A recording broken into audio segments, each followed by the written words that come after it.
Amanah ingin menekankan di sini, sekiranya berlaku pertukaran kerajaan, yang penting amanah menjunjung tinggi integriti. Amanah bersama dengan mereka yang mau membuat reformasi. Semangat reformasi yang ditiupkan bersama dengan kita. Tapi amanah tidak setuju sekiranya dalam perjalanan ini kita mengambil perompak dan penyamun bersama dengan kita.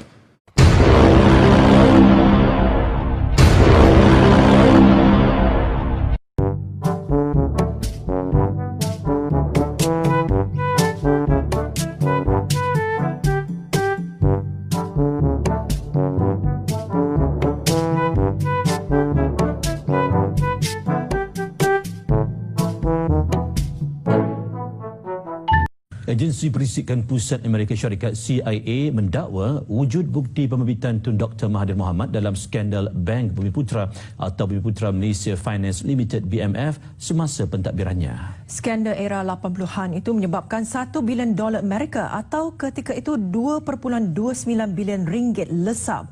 Pendedahan dibuat Badan Risikan itu melalui 13 juta dokumen yang telah diklasifikasi semula baru-baru ini. Menurut portal berita bebas ASEAN Correspondent, Tun Dr. Mahathir sebagai Perdana Menteri ketika itu terpalit dengan skandal itu yang membabitkan pelbagai operasi meragukan bank milik kerajaan itu, terutama membabitkan anak syarikatnya di Hong Kong. Portal itu memetik intipati laporan 9 muka surat CIA bertajuk The Bank Bumiputra Scandal, More Trouble Ahead for Malaysia's Mahathir yang dikeluarkan pada 5 Mac 1985. Ketika itu, Badan Risik itu mendakwa wujud bukti yang kukuh menunjukkan skandal perbankan itu telah berlarutan ke pentadbiran Tun Dr. Mahathir. Ini kerana Bank Bumiputra yang dimiliki kerajaan turut berada di bawah pemantauan Kementerian Kewangan dan Bank Negara dan tiada keputusan penting boleh dibuat tanpa pengetahuan dua pihak ini. Laporan CIA turut mendakwa adalah mustahil kerajaan tidak mengetahui bank berkenaan telah meningkatkan had pinjaman bagi operasi luar negaranya bagi membolehkan dana disalurkan ke Hong Kong.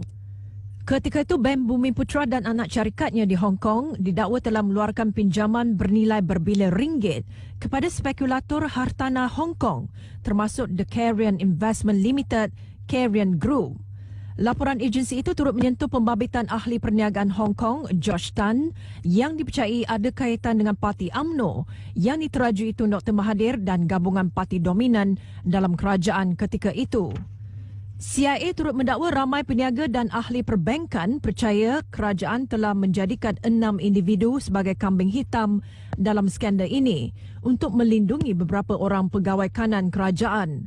Bekas Perdana Menteri itu sebelum ini menafikan pembabitannya dalam skandal itu dengan alasan wang yang hilang semasa era 80-an adalah milik bank dan bukan milik negara.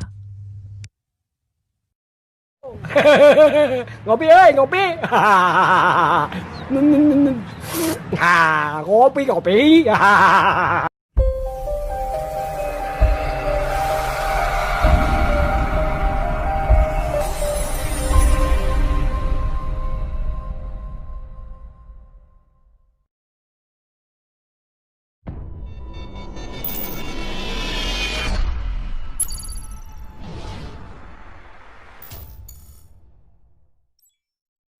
Jangan lupa subscribe ha.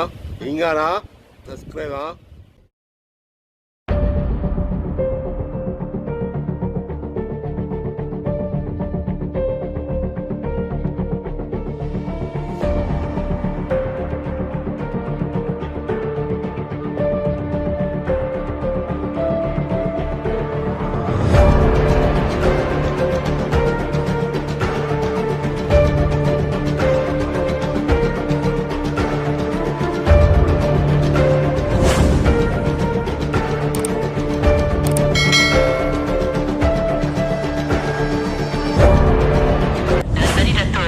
Nama Mahathir dan juga Anwar Ibrahim. Saya nak tanya dengan Datuk sendiri, kenapa statement Mahathir sendiri cakap Anwar tak boleh jadi PM? Saya rasa Anwar masih lagi menyimpan 10 kotak yang rahsia itu. yang Izam Mano sebut itu dulu 10 kotak itu. Okey. Sebab saya percaya yang 10 kotak itu tak disimpan di rumah Izam. Dia disimpan oleh Anwar Ibrahim. Dan Mahathir tahu bahawa jika Anwar jadi Perdana Menteri, Anwar akan melakukan sesuatu yang memburukkan keadaan masa depan Tun Dr. Mahathir. Kita ingat basic yang dibuat oleh oleh Anwar Ibrahim. Waktu dia memangku Perdana Menteri, 6 bulan, Tun Dr. Mahathir pergi bercuti. Dia boleh bongkar isu perwaja, penyelewengan Tun Dr. Mahathir terhadap perwaja dengan kroni dia Eric Chiao, sehingga Pricewaterhouse mengesahkan. Itu sebab puncanya dicari jalan untuk memecat Anwar Ibrahim. Yang lain-lain itu ialah sampingan dia, alasan yang emosi. Tetapi dari segi faktanya itu, dari itu pada saya melihat Tun Dr. Mahathir masih lagi melihat Anwar ni macam hantu gaya. Iaitu boleh mengganggu tidur dia, boleh mengganggu makan dia, boleh merosakkan karier dia dan nama dia. Sebab tak tahu apa yang ada dalam 10 kotak itu. Dan Anwar cukup amanah menyimpan 10 kotak itu. Ini yang saya selalu yakin. Antara 10 kotak itu sebenarnya, 10 kotak itu adakah berkaitan dengan isu-isu politik negara, penyelewengan ataupun berkait rapat dengan status beliau sebagai timbalan Perdana Menteri sebelum ini? 10 kotak itu ialah maklumat-maklumat yang dikumpul oleh Anwar waktu dia berperanan penting Menteri Kewangan. Jadi waktu Menteri Kewangan dia mempunyai akses yang cukup besar. Kerana dalam negara ni yang berkuasa selepas Perdana Menteri, Menteri Kewangan. Kerana dia jaga wang, dia jaga belanja. Jadi pada saya, Anwar tahu benda tu. Tapi Anwar sekarang masih lagi bersilat untuk tidak buka mulut apa yang ada pada 10 kotak yang dia larikan waktu hampir dia dipecat. Saya nak tanya sendiri mengenai satu perkara ini. Pandangan Datuk sendiri. Tun Dr. Mahathir ada kata, dia tak letak jawatan. Tapi dia dikhianati. Apa yang berlaku sebenarnya, Datuk? Betul lah. Kalau dia kata dikhianati, saya bersetuju. Kalau kata dia taklah letak jawatan pun, saya bersetuju. Dia punya bentuk Dr. Mahathir letak jawatan tu minta mandat baru. Dia berasakan jika saya letak jawatan, dia seperti yang berlaku pada tahun 2002. Dia letak jawatan Perdana Menteri. Ahli UMNO, pemimpin UMNO, Tun jangan letak jawatan ni, kami rindukan you. Palah masa itu timbalan pada Menteri pun bangkit, tidak bersetuju. Akhirnya berunding, akhirnya bagi setahun. Jadi pada Tun Dr. Mahathir, dia nak membuat lakonan yang sama. Iaitu letak jawatan, kemudian itu orang yang Pakatan Harapan ke apa semua, ini bersungguh-sungguh untuk kata jangan letak jawatan, kami tidak. Dekat sini kita dapat lihat bahawa ini adalah satu perancangan yang halus dibuat oleh Tun sendiri. Dia bukan halus. Dia perancangan dia yang tak dipahami oleh orang parti dia. Oleh Parti Bersatu sendiri tidak membuat kenyataan. Khasnya ahli-ahli parlimen dia untuk mendukung Tun Dr. Mahathir untuk menolak peletakan jawatan dia. PKR pun sama.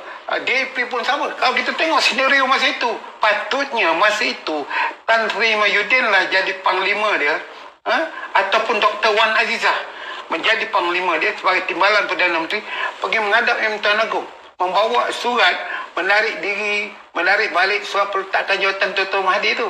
Tetapi insiden ini tidak berlaku. Mereka seperti bersetuju Dr. Mahathir meletakkan jawatan.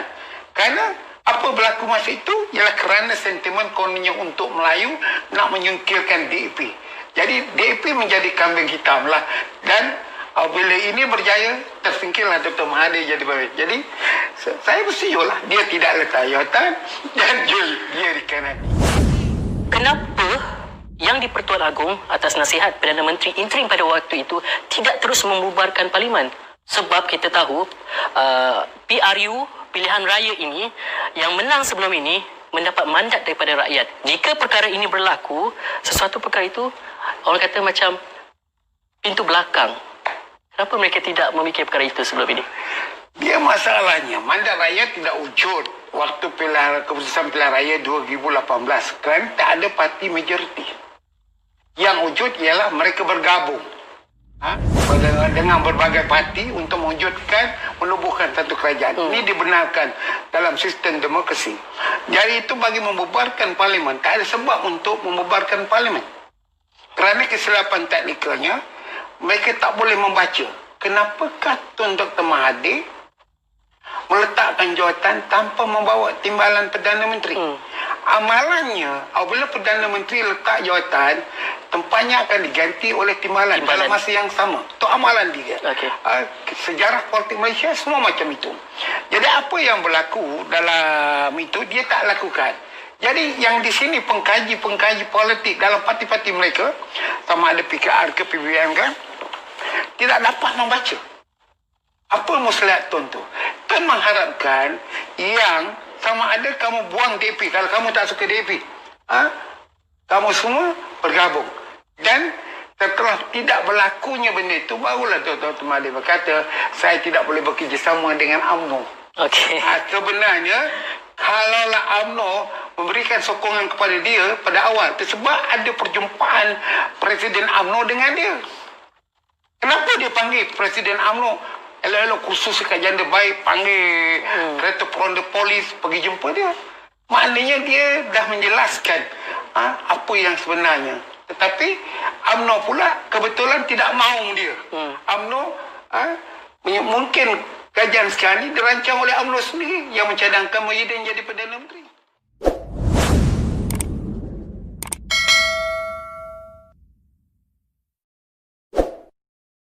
Jangan lupa subscribe Ingat subscribe